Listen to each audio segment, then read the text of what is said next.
Hi, I'm Bob Wormsley from INSYDIUM. We make xparticles and cycles 4D. And in this tutorial, we're going to be looking at recreating this scene from the xparticles reel.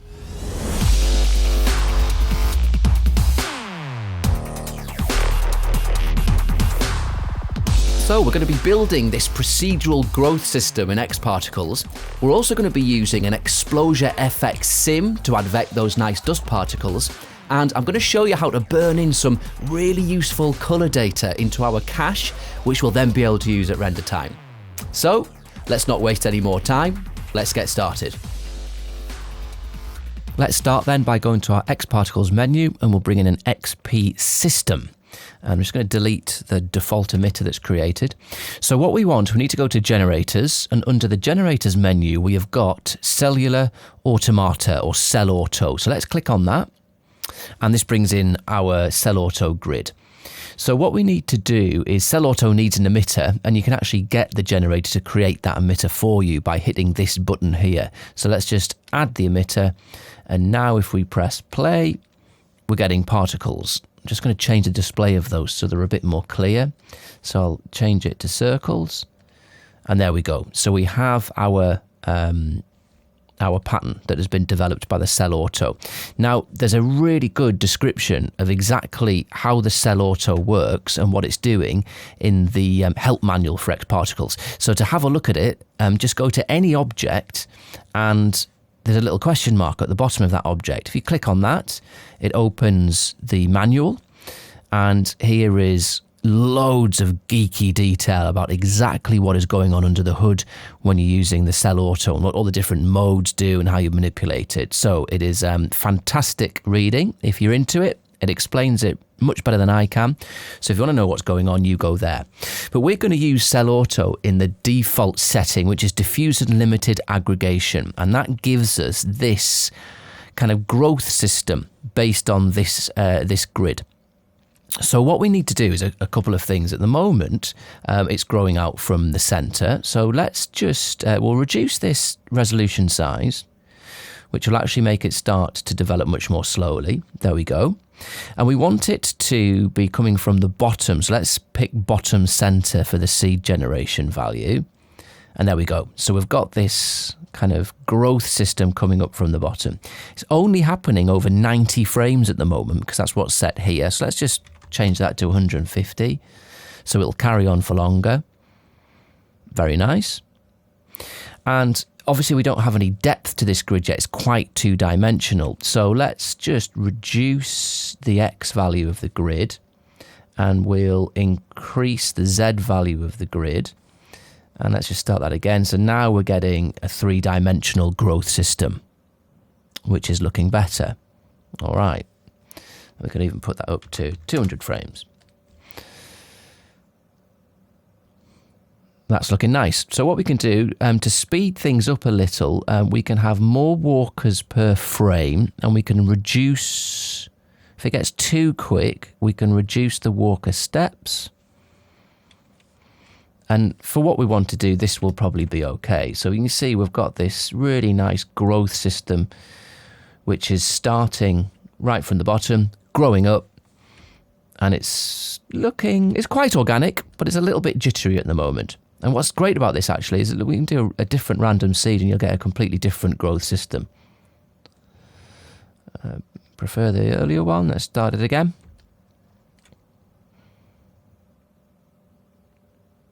Okay, so that's looking good.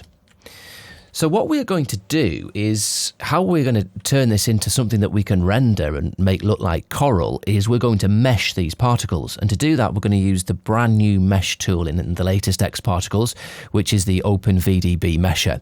So to get that, we'll go back to the generators menu, and in the pull down, we'll pick OpenVDB mesher, which brings it into our scene.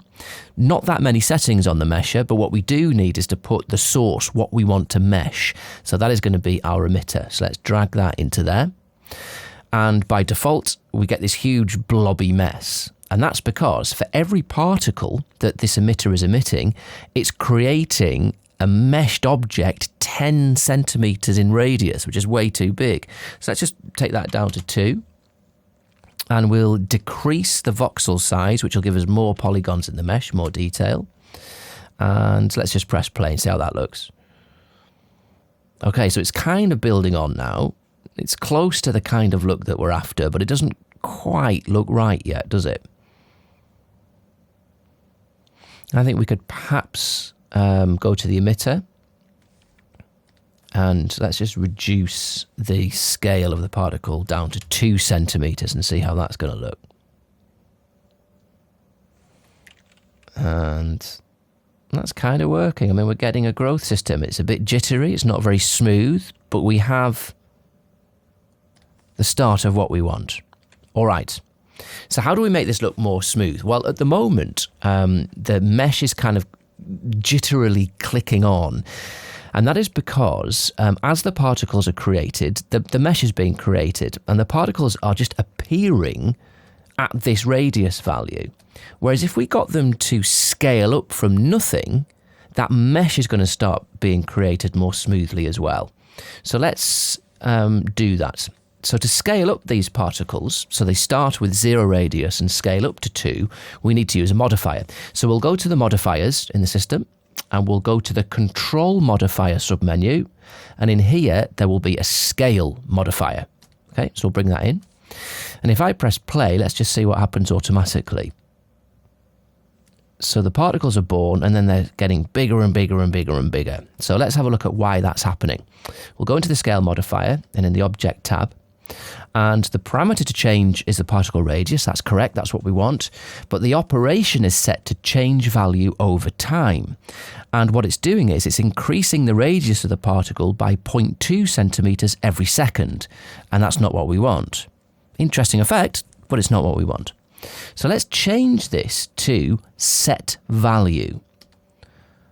Okay, so now we have got the set value radius set to 1. But it's flashing a little bit. Why is it flashing? Well, the reason that's happening is this. If we go back to the emitter, to the emission settings, the emitter is causing these particles to be born with a radius of 2 centimeters, and then immediately the scale modifier is taking over and is resizing them to 1. So that's why we're getting this flash. The emitter's making them 2, and then the scale modifier is bringing them down to 1. So if we just go back to the emitter settings and just set this to be 0, now it's just a modifier which is giving them the scale of 1, and that flickering is gone. So let's increase this to 2. Now we're kind of back to where we were. So what's the point in doing it? Well, this is the point. We are able to map this radius value onto a particle parameter, which sounds much more complicated than it actually is. Let's go to mapping. We're going to add a map, and we need to select which parameter we're going to map. So it's going to be the radius value is what we're mapping. And by default, it's set to map it to the particle age. So let's see what happens. So here we go. We've got particles which are starting with no radius and gradually getting bigger. And what's happening is this. When they are 0 frames old, which is the left-hand side of this curve, we are giving them no radius at all. And once the particles have got to 90 frames old, which is here, they are now whatever value we put in here, 2 centimeters. So over 90 frames, they're growing from 0 to 2 centimeters. So they're growing much too slowly. So what we can do is we can just move this across. So let's see, they should grow on much more quickly now. There they are, and they're growing up, coming up to scale. And that's looking pretty decent. So mapping is hugely powerful, and it's a little bit intimidating at first, but once you get your head around exactly what's happening, it offers so much more to your toolkit. So I would urge you to try and practice and implement mapping in all of your projects, because it really is a fantastic feature. Right, so let's activate our OpenVDB mesher again, and now hopefully we should have a smoother growth, and that's looking much better. Tell you what, I'm just going to put a bit of colour on that. Let's make it white so you can see it. We'll have a look at the subdivisions. ND is the shortcut for that. And now we have got this mesh that's growing on. And it's looking much more organic now we've got those particles fading up. All right, so that's looking nice. Good. Okay, so let's just rewind that. I'm going to deactivate the mesher.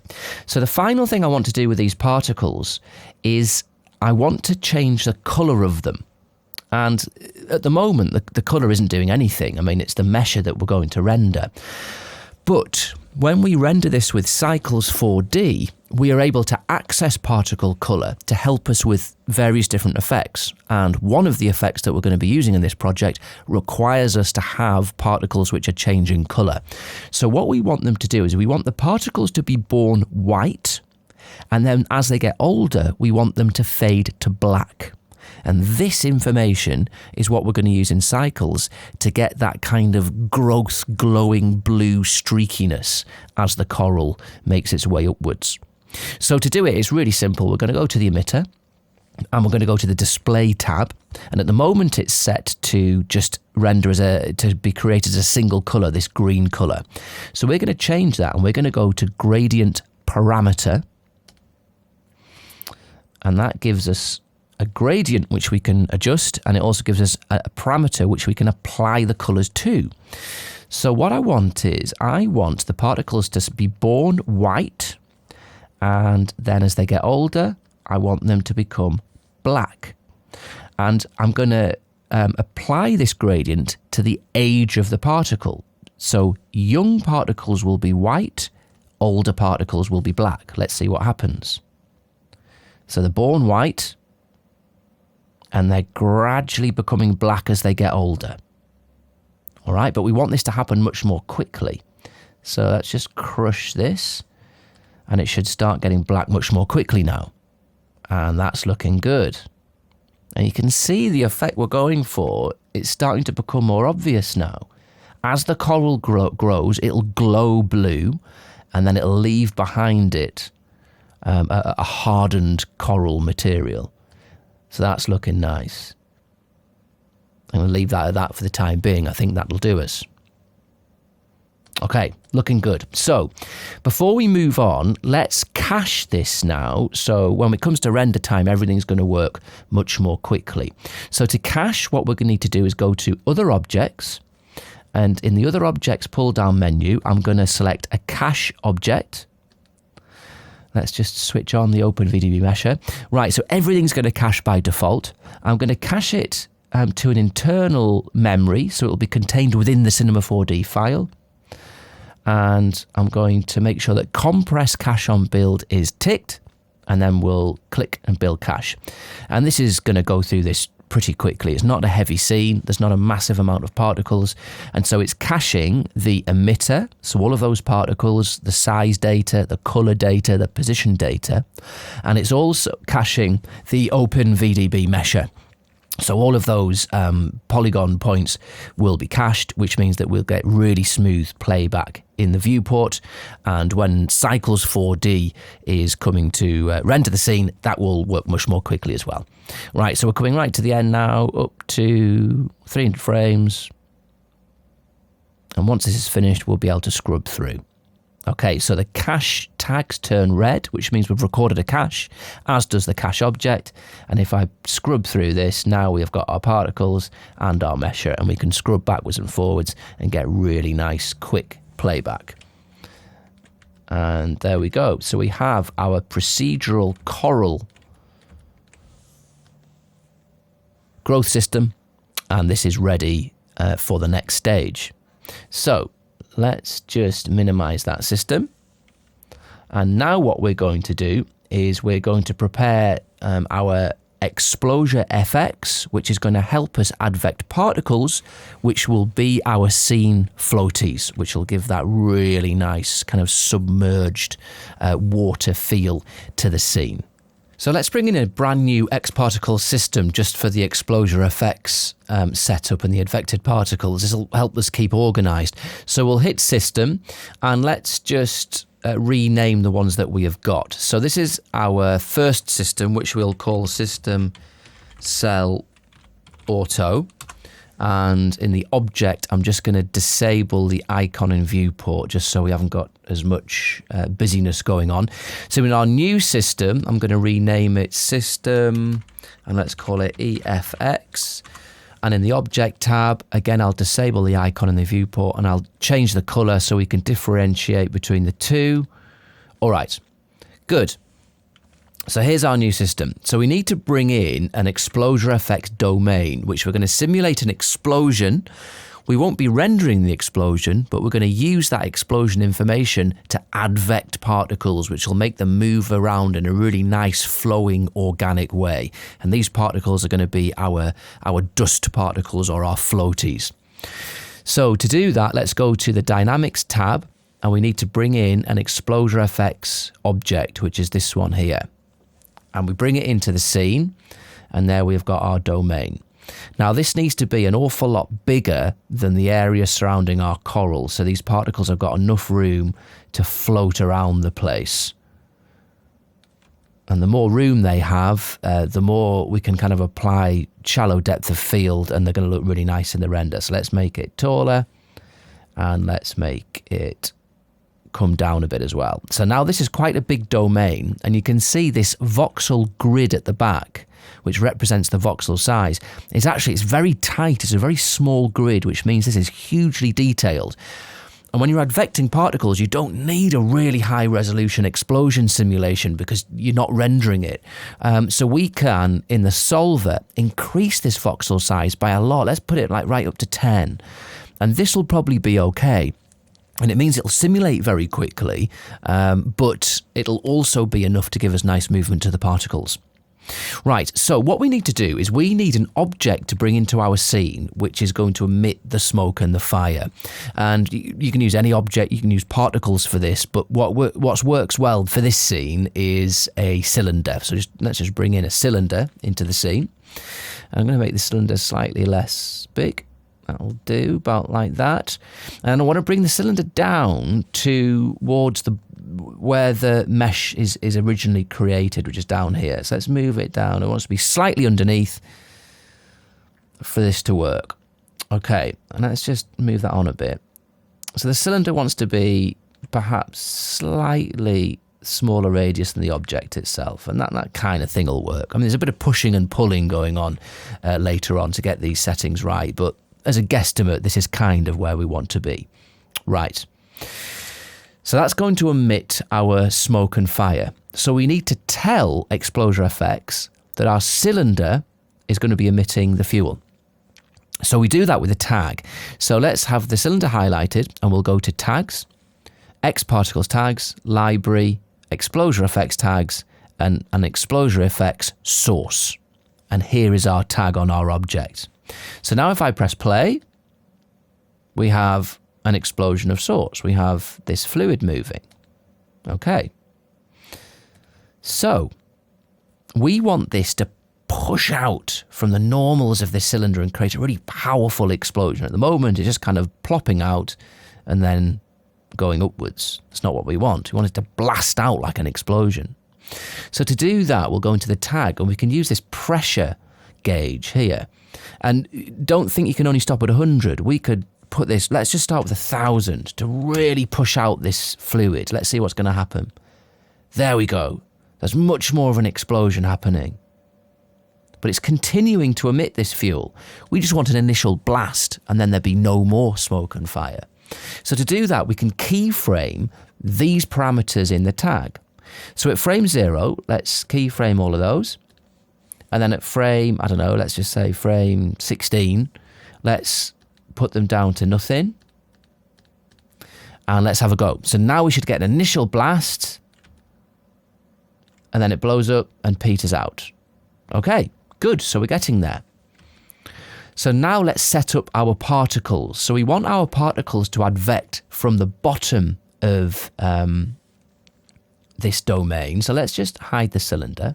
I can use this emitter that was brought in by default, and I'm going to change in the emitter settings in the object tab, I'm going to change the emitter plane to +y, which will lie it flat and bring it to the bottom near where the coral starts. Let's see, where's our coral starting? From there. So we want the emitter to be below the coral.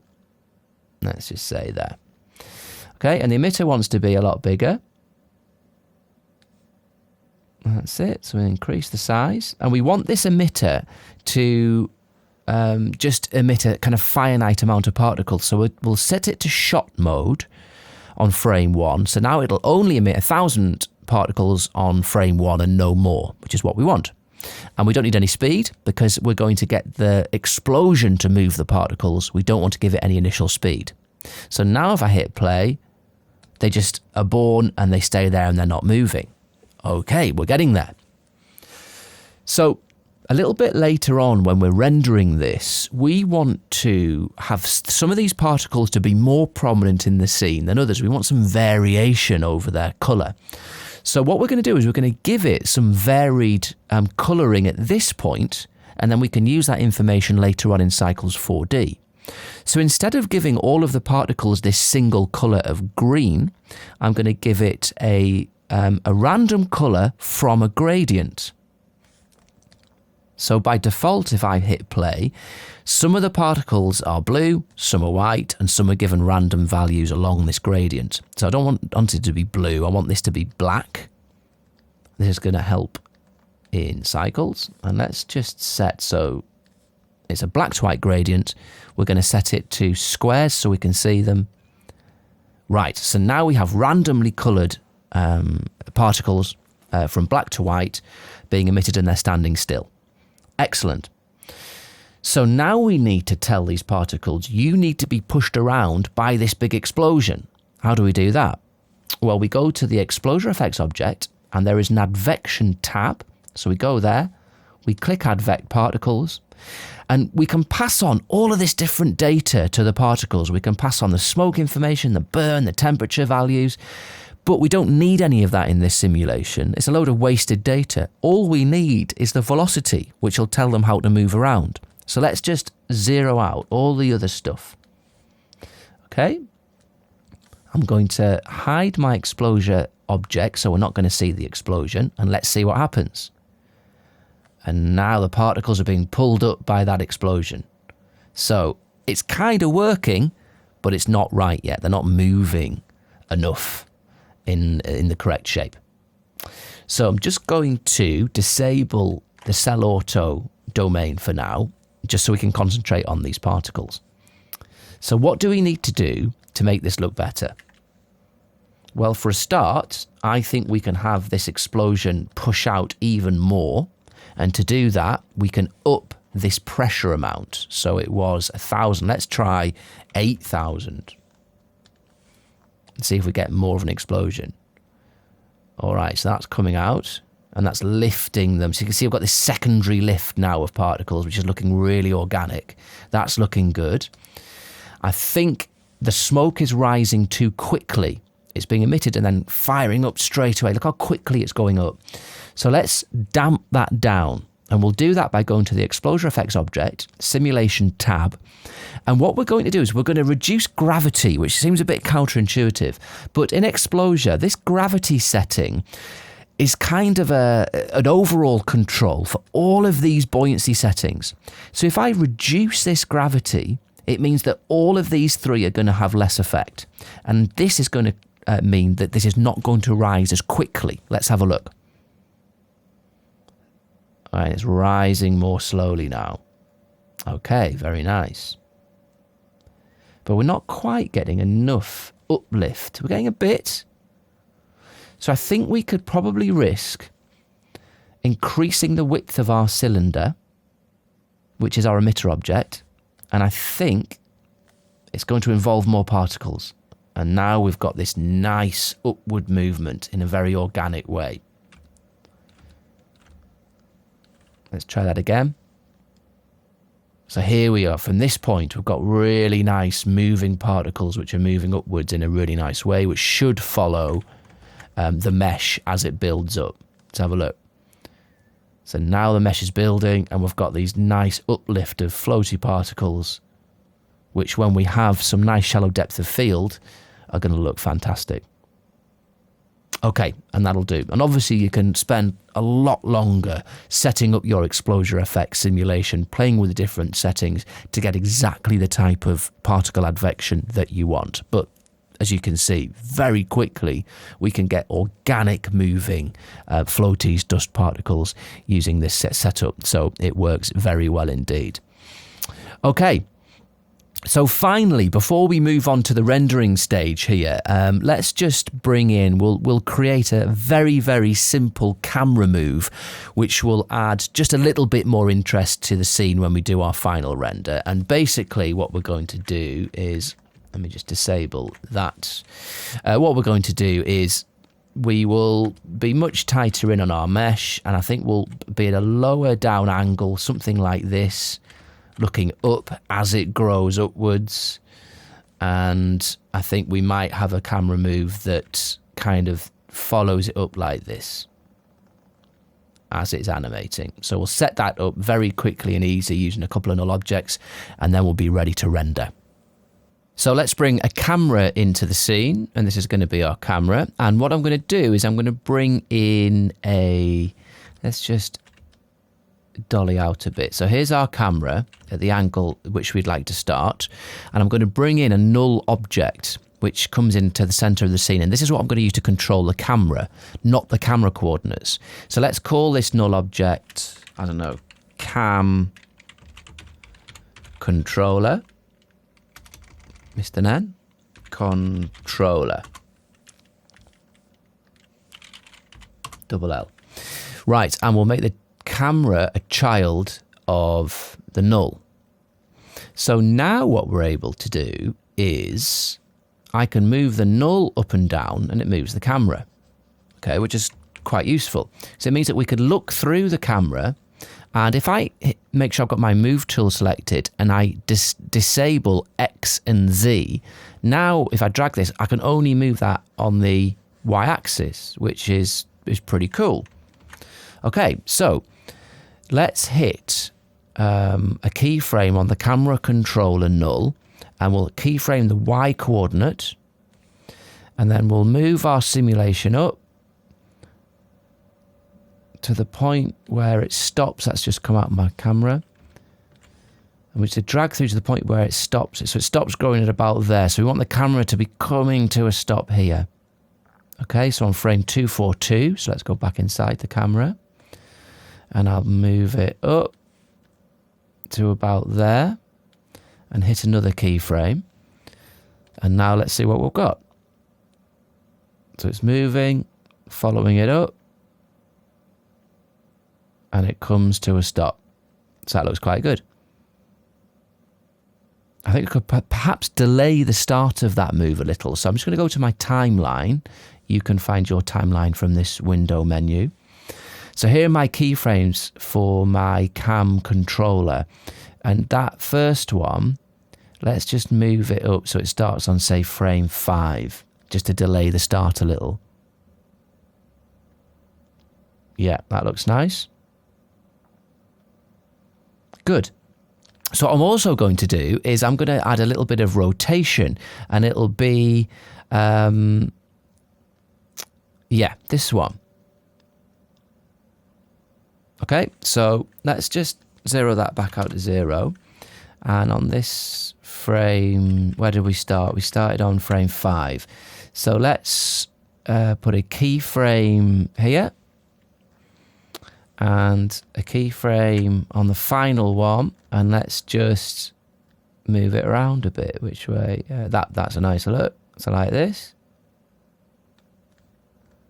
Keyframe. So now if we set it going, as it's animating on, we've got this nice camera move. Very cool. And that'll probably do, simple as that. So obviously a simple camera move. You could spend more time getting this to look nice, but it's a good tip that use a null object to control your camera. Don't use the camera coordinates here.